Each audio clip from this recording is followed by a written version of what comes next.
thank you for having invited me on the occasion of this important lecture dedicated to a colleague from the same newspaper where I spent long years. In fact, since I'm speaking in the press club of Trivandrum, unique press club because it does not have a liquor license. A press club without a liquor license is a rarity. We also remember another colleague who met with an unfortunate accident when an official of some authority pummeled him with his own car just a few days ago. Friends, when I was coming to Trivandrum, the joke in a very shocked New Delhi was that Saeed is going there to seek asylum. The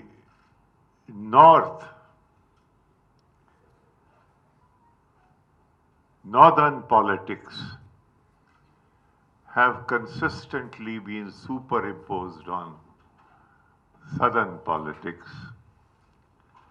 And I have always been of the view, having lived here for 5 wonderful years as editor of the same newspaper, Indian Express, I had my head office in Chennai, but Kerala was part of my parish, as was Karnataka, Hyderabad, Vijayawada, and so on, the whole southern region. But of the lot, I used to always find time for Kerala. I used to travel here very often. We then did not have a publication from Trivandrum. We never published Indian Express.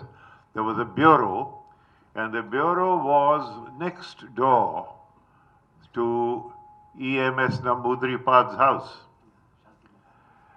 And I remember going to the office, and he would be there reading his newspaper. And then I would go and meet him.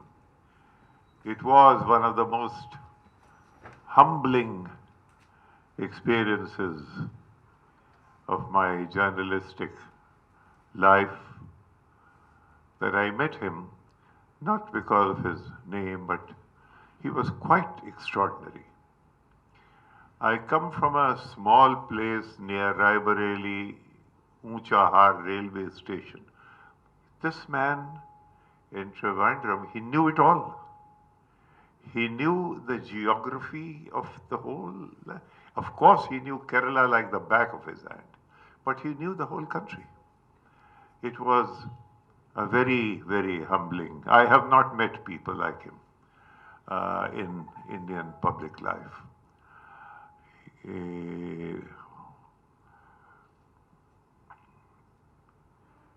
The theme that had been assigned was,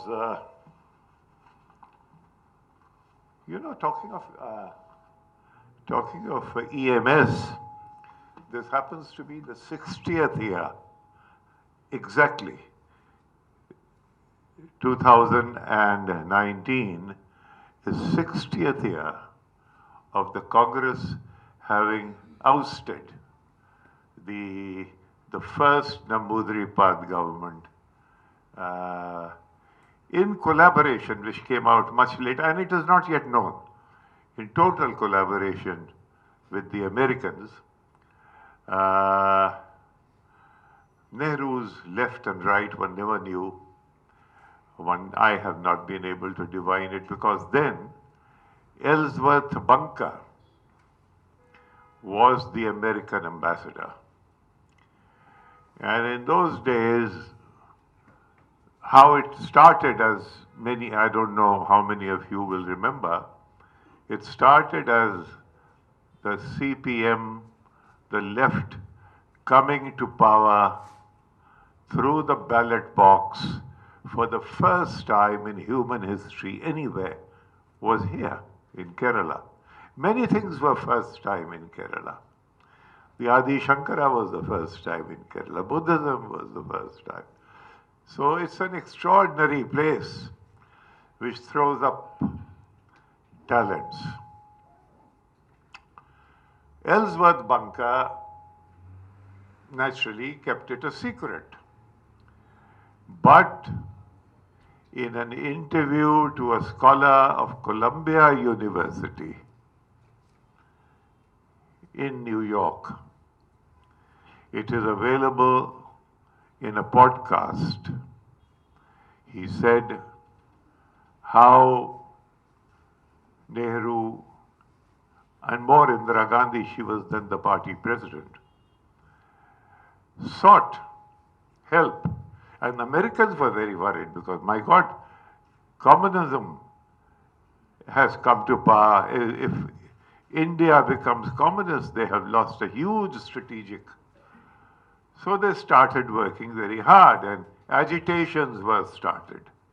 Agitations, and agitations became law and order situation, and law and order then, of course, in 1959, exactly 60 years to the date, the government was ousted. There you had the left-leaning Nehru.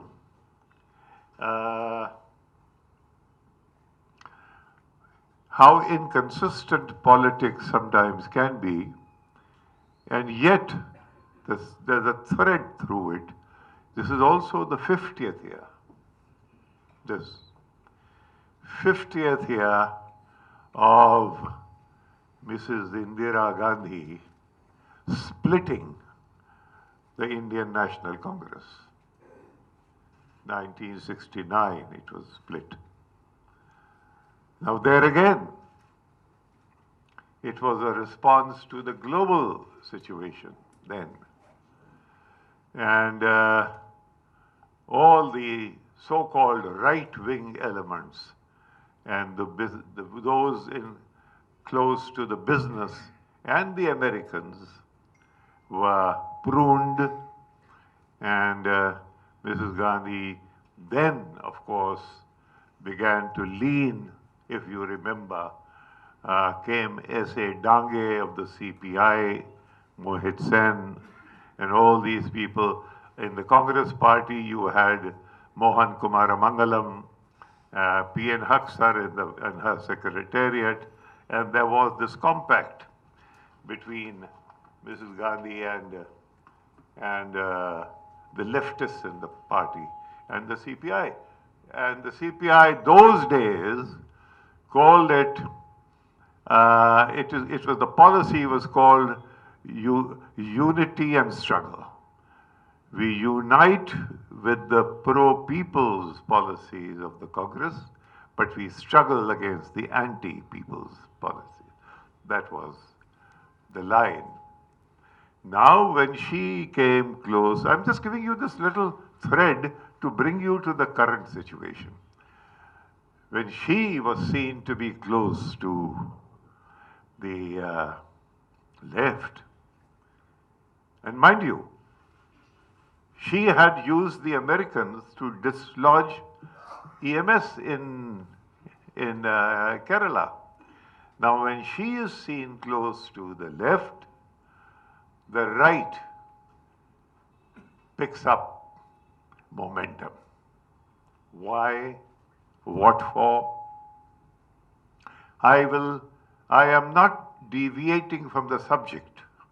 I am only giving you the historical background why we are where we are.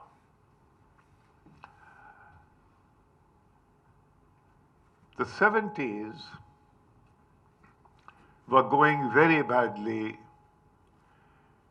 for the Americans in what was called détente. Détente, the joke in Washington, D.C., I happened to be at Princeton in those days. The joke in Washington was that détente was like a wife-swapping party where you went with your wife and came back alone. So it was a negative returns.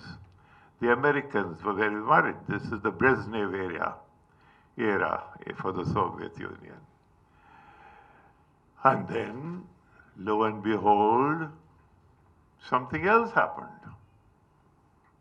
The Portuguese withdrew from their colonies, and the Americans suddenly discovered that Angola had an underground communist party which came to power in 1974.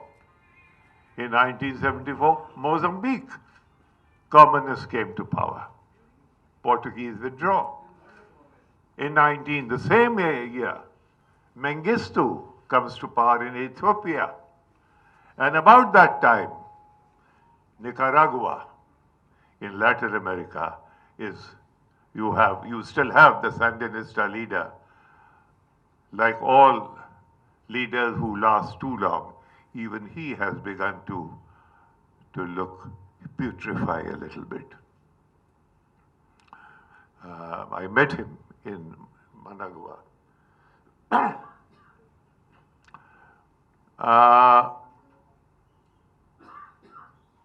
So the Americans saw, they thought they had nipped something in the bud here in Kerala, but everywhere else they discovered that they were incipient communist parties.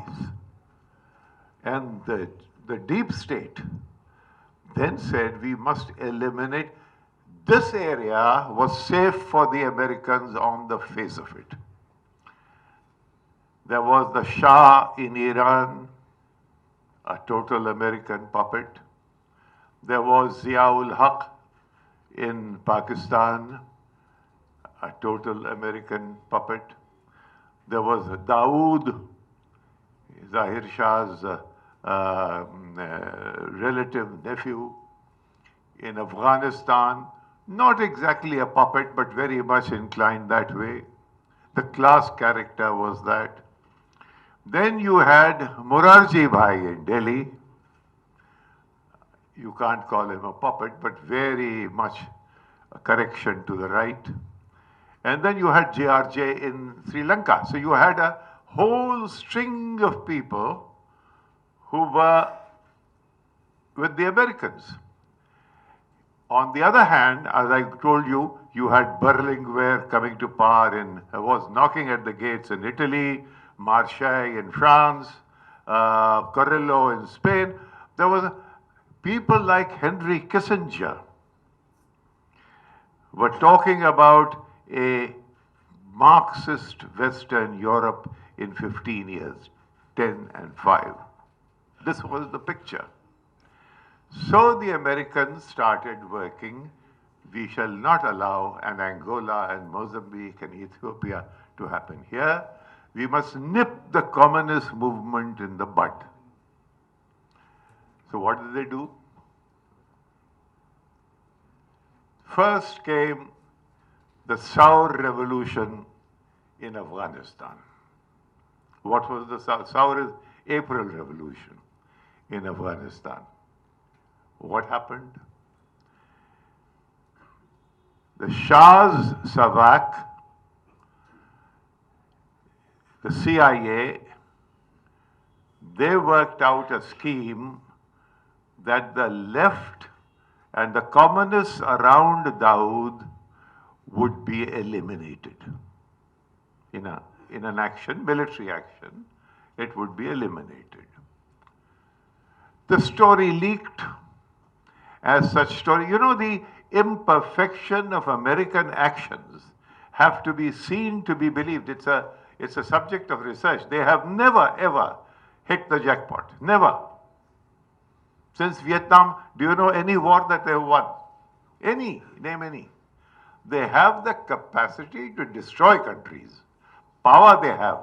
But method, oh, CIA, ille. You work out, the story leaked, and what was the story in Kabul? A man called Mir Akbar Khyber was a trade union leader. Communist parties in Afghanistan, there were two, Khalq and Parcham. Khalq was the CPI, Parcham was like our CPM. That was the equation. So when Mir Akbar Khyber was murdered, this story leaked. This alerted the left that something was afoot. Their own trade union leader has been killed.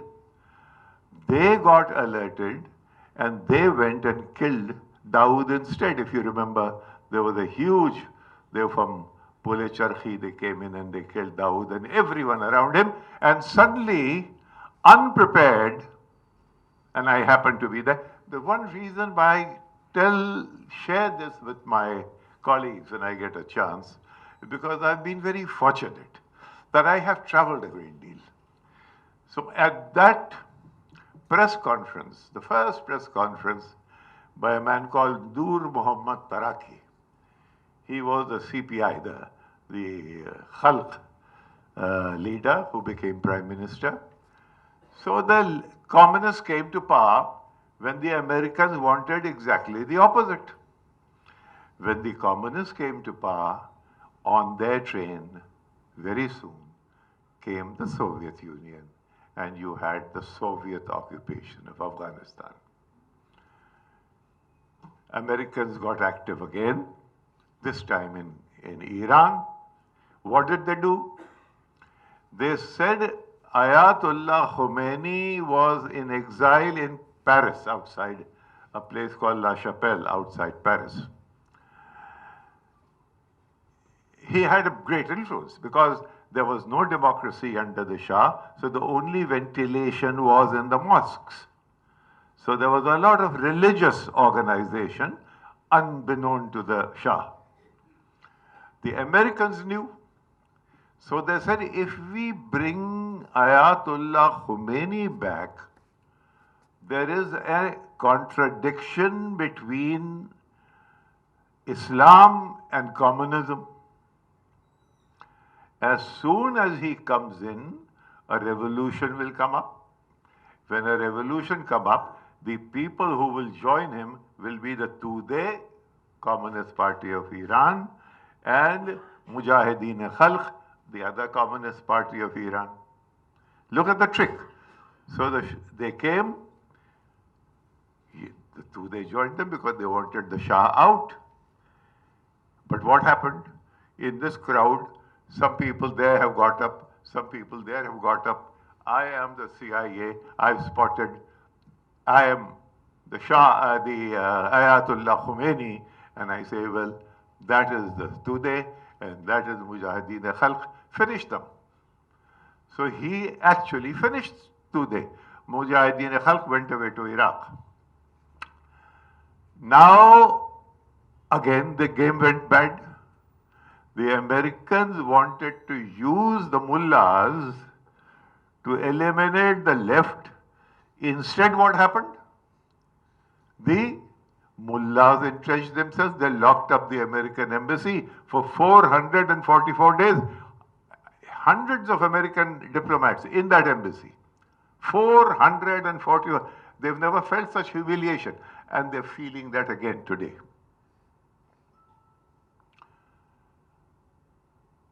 Then, of course, you had the rest. At that time, at that very time, if you remember now, I'm giving you the sequence. My good friend JP, he was very fond of me. During the Bihar movement, I went and he invited me to stay with him. Wonderful man. He was picked up by two characters. One was the proprietor of this newspaper, Ramnath Goenka, who was very friendly with Mr. Nanaji Deshmukh of the RSS. They were great buddies. They both had problems with Mrs. Gandhi going so far left. And Ramnathji had other property problems. He wanted 24 floors and only 20 were sanctioned. You know, things like that. He used to have those problems. And so she had to go. Nanaji Deshmukh, the entire Bihar movement was on the shoulders of Nanaji Deshmukh and the RSS cadres. So you had RSS, you had the socialists, you had the Congress O. Everybody had come under one canopy. You see, it was so easy to recognize it was how indistinguishable one was from the other. They were all the same under the umbrella of the so-called JP movement. All of these interests came together, and naturally they had whose support? Western support. The idea was to pressurize Indira so that she would disengage from the left and engage with them. One thing led to the other. There was that Allahabad High Court case, which amazing. The judge, because of the technical use of a stage by Mrs. Gandhi's men for an election campaign, he said that she had misused her authority, therefore she has to be banned, number one, and for X number of years from Parliament. Now, this was the beginning of the end for the Gandhi dynasty. So the young son, Sanjay, Siddharth Shankar Ray, and sundry people got together and they declared the famous or the infamous emergency. All right, now all these people have already come together during the Bihar movement. The purpose is to disengage her from the left. She has gone and done the foolish thing of declaring an emergency. In the emergency, after the emergency, she had I met her for one interview for the Sunday Times of London. Very completely different to what is painted of her. A very petrified, an extremely scared lady she was. She wouldn't speak, she couldn't lift and talk to you. Anyway, that's not my purpose. So she was forced to hold an election. Some people told her that she would win hands down. She lost. The people, charisma or no charisma, people swept her. And you had the first Janata government come to power in 77 with Morarji Bhai, Atal Bihari Vajpayee as foreign minister, L.K. Advani as the information and broadcasting minister, and various sundry Socialists and Congress O and etc. Whole lot of them. Lo and behold, they came down like melting ice cream in 1980. Mrs. Gandhi came back, but this was a different Mrs. Gandhi. Mrs. Gandhi she had learned some things. The idea was, it was not left, but the Indian people were to the right. How she defined that? The context was, am I taking you to, am I getting into detail that you need not be told? Should I? Huh? Are you? I'm just giving you filling you with history that otherwise is missed out. The present, to understand the present, that past is important. So she came back, started the Punjab agitation, separate Sikh state. Separate Sikh state, her advisors foolishly advised her into military action in the very citadel of Sikh Astha, of Sikh belief, which was the Golden Temple in Amritsar. Operation Blue Star. Oh, the Sikh was not going to forgive her for that. You know, that is the Mecca for them. So her own bodyguards, Sikhs, shot her. Now, but before being shot, she fought the election in Jammu. She decided that these Sikh minorities had to be taken on head on. So Mrs. Gandhi fought the Jammu election. Go back to the Jammu elections. Mrs. Gandhi fought the Jammu election of 1982, totally on a communal platform. I mean, she could not have, it was the minorities have to behave, minorities have to be, and once she realized that, as her security, she went to Hardwar and she opened the biggest Bharat Mata temple. People don't know all this. In 1983. In 1984, she got killed. Then Rajiv Gandhi came back with that huge majority, 4/5 of parliament. You, I, yourself, we all would have thought that this election was because of the sympathy wave. No, the Congress stalwarts said this is Hindu consolidation taking place against minority aggression. Now, one minority is Sikh. Very easily it gets transposed into minority Muslim. It is an optical trick.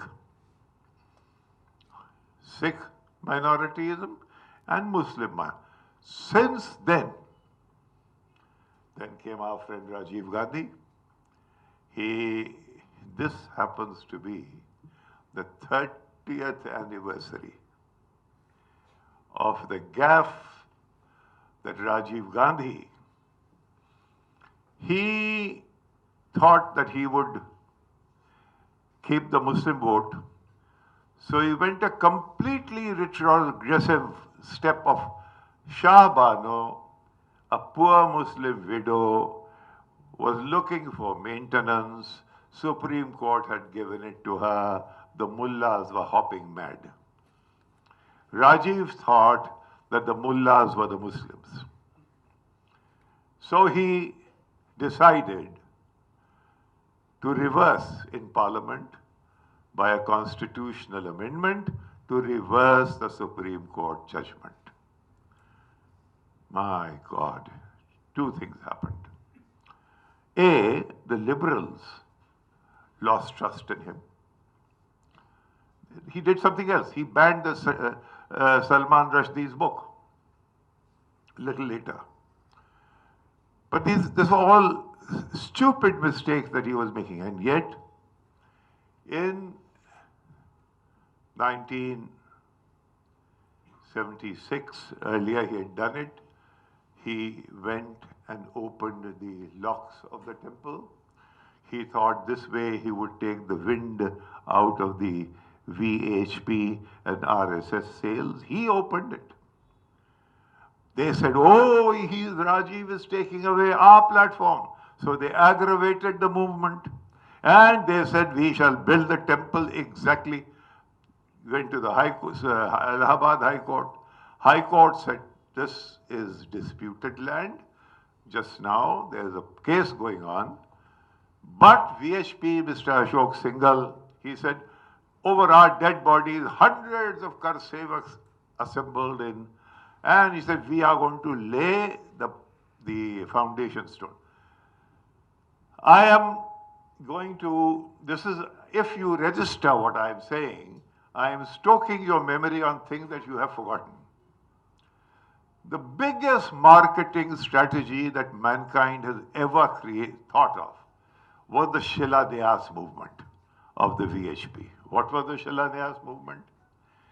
Every village, every temple, in every village of India will pick up a brick, have it consecrated in the temple, and it will be taken all the way to Ayodhya to build the temple. Just imagine the emotive appeal it would create.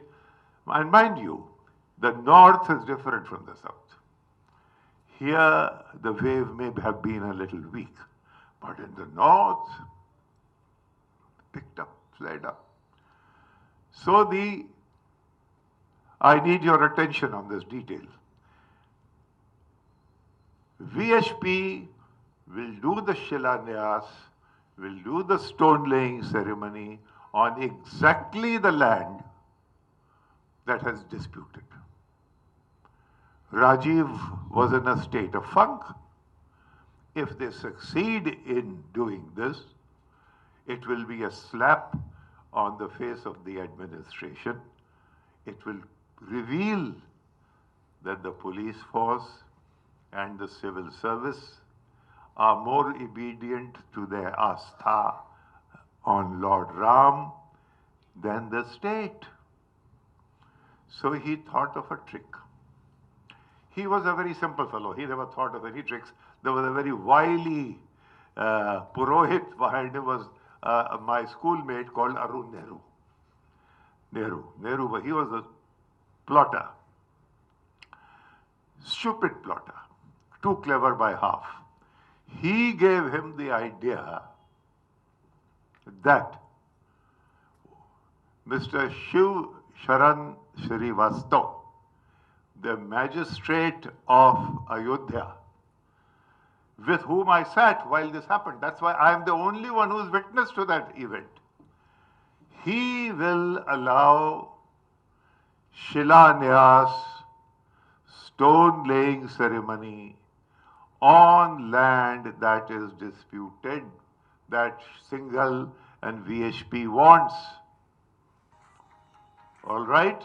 He will allow it to happen. But the story will be put out in the press note that yes, some stone laying ceremony was done, but it was on undisputed land. The minute the story came out on the wires, Singhal called the biggest press conference. And he said, we have done exactly what we have said. Here is the picture. This is where it is happening. Now imagine the Prime Minister of the day telling a lie, wanting to garner Hindu support, taking it away from the VHP. Is that the image of Rajiv Gandhi that you people have? Isn't it? Isn't it? I didn't have it. He was a friend of mine. But with the people around him. The poor, then he goes to Ayodhya on the eve of 1989 elections. He goes, if I am elected Prime Minister, I promise you Ram Rajya in this country. Can you believe? Did the RSS say it? No. Did the BJP say it? No. Did the VHP say it? No. The Prime Minister goes to Ayodhya announcing his election and saying, I, if elected, will announce Ram Rajya. Now, meanwhile, things get complicated here. His good colleague, VP Singh, finance minister, breaks with him, 1989. And he charges him of his family making money on the Bofors gun. He had made no money. Poor fellow knew nothing. Again, Arun Nehru knew. He knew nothing. He was a fool in many ways. I'm sorry saying this about what the country considers a great leader. You have a statue of him over here. He, innocent fellow. Wily Nehru, Arun Nehru. He thought, anyway, that VHP, he thought we will need some money, so they got money from Bofors, you see. Industrialists were not giving them so much money then. He thought, not Rajiv, didn't even know. Anyway, he lost the election. Can you believe?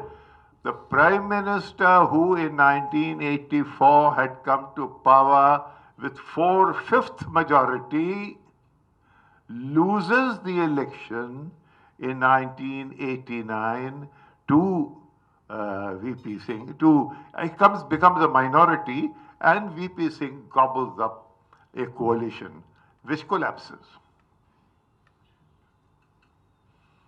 Comes the 1991 election, in which midway, as the election is going on, midway, Rajiv Gandhi is assassinated. Midway, half the election. In the northern half, elections have taken place. They have gone very badly for the Congress, but then he is assassinated. Emotional appeal works in the southern area. So when P.V. Narasimha Rao becomes Prime Minister, by a quirk of fortune, he is kept buoyant by the southern contingent in the Congress. Now he then makes up his mind that the North shall never have a leader. So Narendran Tiwari is too old and he is a has-been.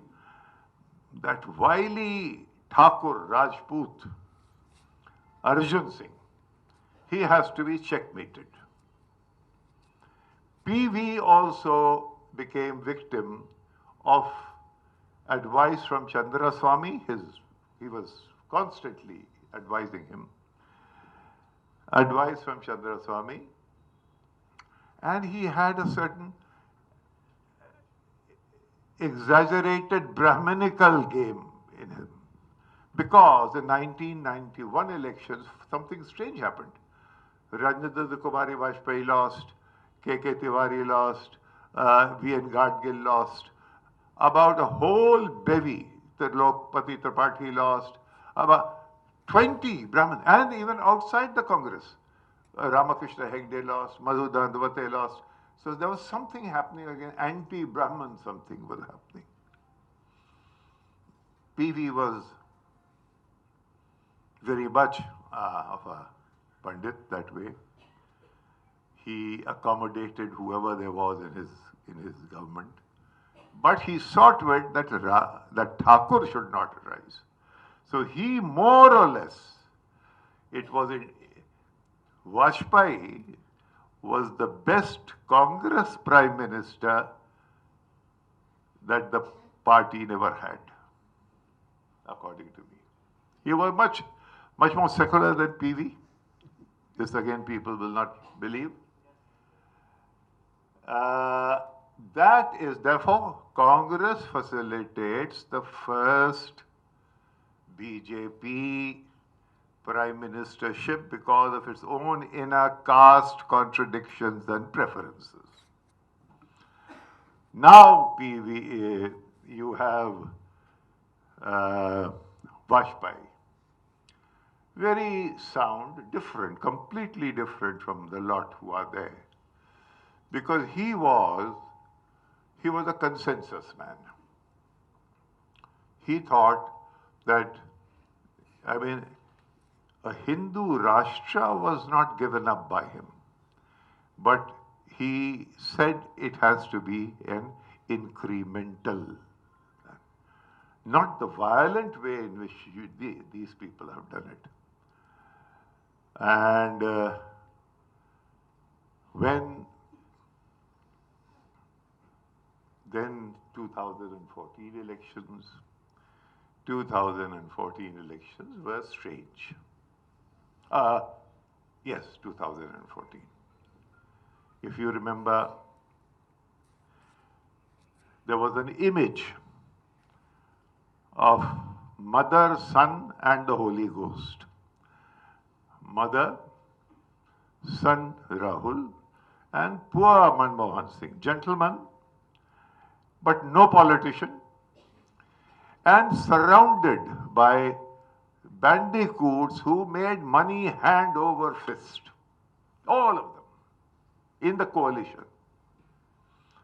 They made money. And, well, more than they making money, the perception that was created in the media that this is a putrid establishment. And if you remember the campaign, Israelis got into it.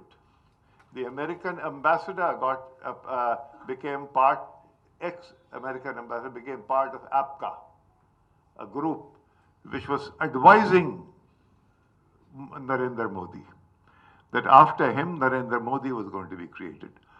The world's most expensive election campaign was launched. Comprehensively, the media, crony capitalism at its worst. All of us then become complicit. In the press club, you are journalists. Let me tell you, we are all complicit in whatever happened. Because each and every channel, what would happen? Here is, say, let's not name names. You never know who is listening. But say Ambani. Ambani has money in A, B, C, D, E, F, G, H channels and newspapers. His big business is not channels and newspapers. His big business is Reliance. His big business, he wants oil wells in the basin. So what does he do? He places all of these at the disposal of the government, all these channels and newspapers, and in return for what? In return for whatever we require for our business. So you had Adani and you had Ambani and you had about half a dozen billionaires came up, big industrialists came up. That was crony capitalism at its height. And you had Modi and Amit Shah, the Gujarati duet, come and sweep in 2014. But the sweep was not so bad. What was the Congress party doing? It's been declining since the day a poor fellow, Sitaram Kesari, because he happened to be a poor man, a poor caste, he had been the treasurer of the party for 16 years, not one paisa, not one penny of allegation against him. His son died riding a bicycle. That fellow, because of the low caste that he came from, he didn't look like us. They thought, oh, supposing he becomes Prime Minister. So Pranab Dada, Sharad Pawar, and half a dozen others got together and said, Sonia, you sit here, remove him. That very day, they went around and pulled out all his plaques from the Congress committee office. That day, plaques were pulled out. Eto, said, I remember Pranab going with a stick. Eto, remove this, remove that, remove that. She came in. Congress got 100. And PV, after the Babri Masjid, had got 140 seats. Mrs. Gandhi got 141 seats. She next again got 140 seats. This is all never improved. 2009 was a little fluke. Then you had 44 seats, then 52 seats, and never will the Congress, never will it ever revert. Now you have a comprehensive wave, whether it is EVM machines or TVM machines or whatever. You can cry. I don't hear anyone doing anything about them. If I were a political party, I would say, look, the people of India have some doubts about these EVM machines. 5 years now there will be elections. Let us start working from now.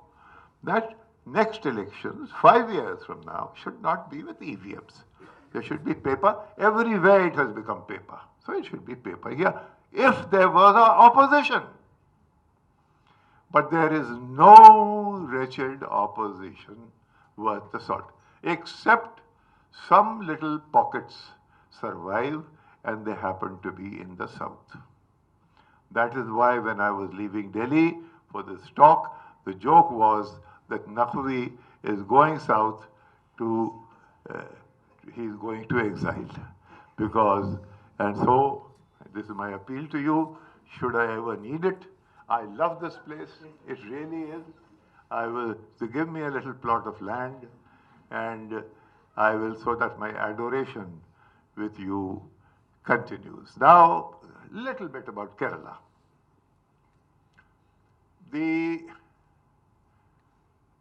I told you the double game that Mrs. Gandhi had started in 1982. Karnakaran was a master of that game here. Not that any of these people were less, but he was a great master. He had another fixation. He wanted somehow to Brahmanize Rajiv Gandhi. Now, Rajiv Gandhi happened to be the son of a Parsi. How do you give him the thread?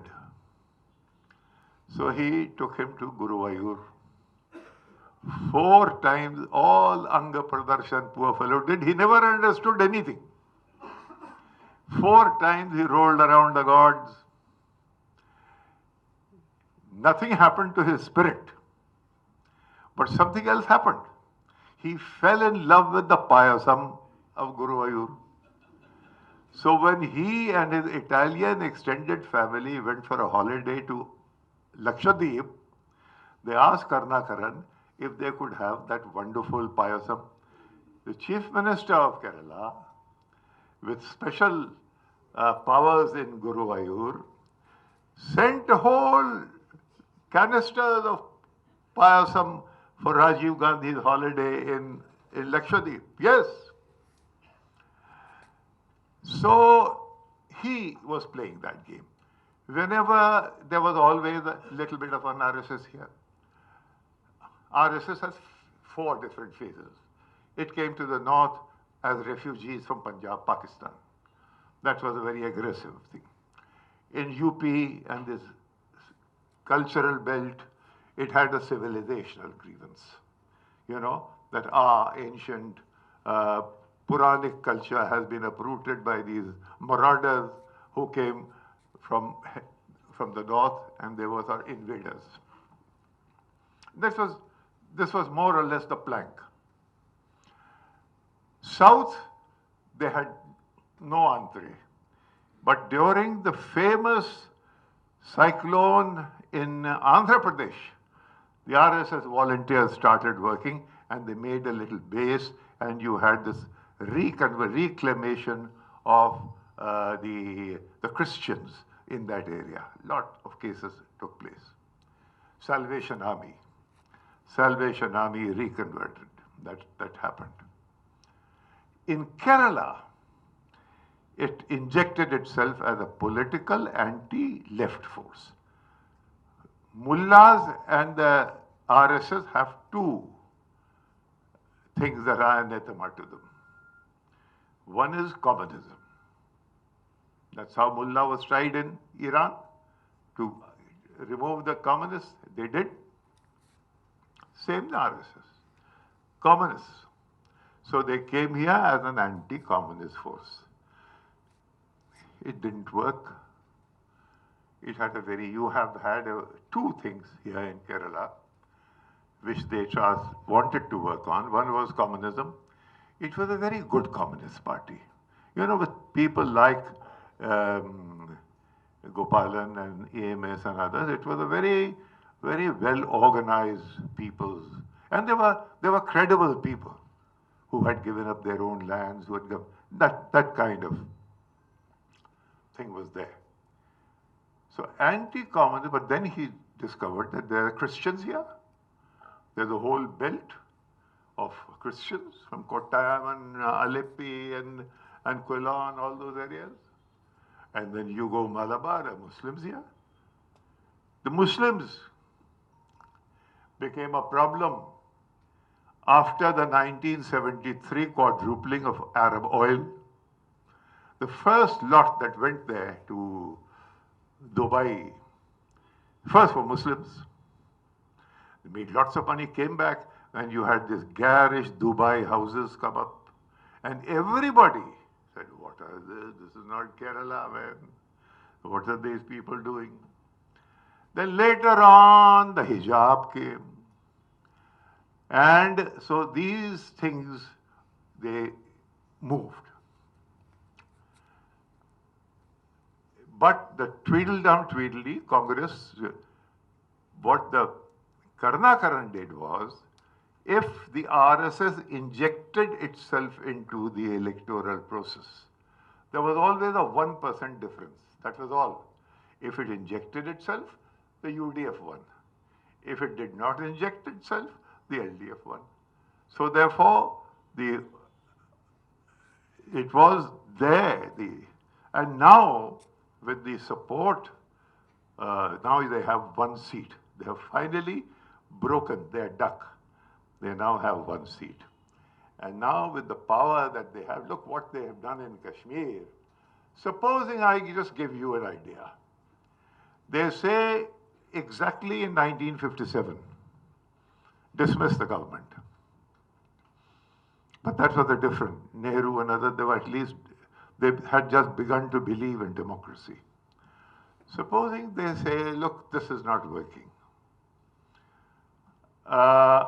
Let there be a sort of Kashmir-like takeover. Supposing, it's absurd, can't happen, too politicized, but supposing.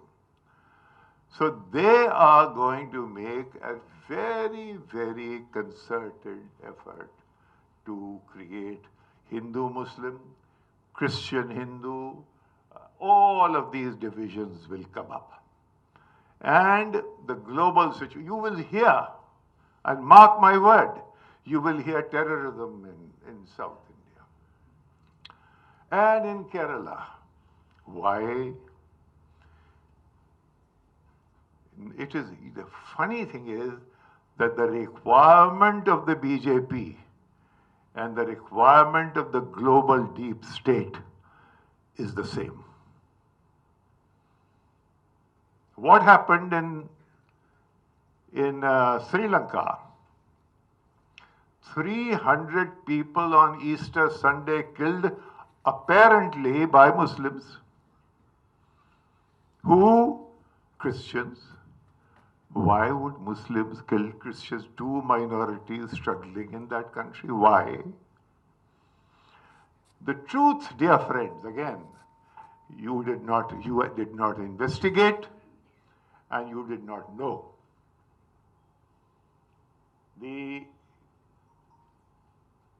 All the hotels that were targeted were facing the sea, on the seafront. 7 Chinese engineers working on maritime cooperation with the Sri Lankans were killed. Does that not ring a bell? Now, at the moment, there is a global, shall we say, phobia that Chinese are coming. Chinese are coming.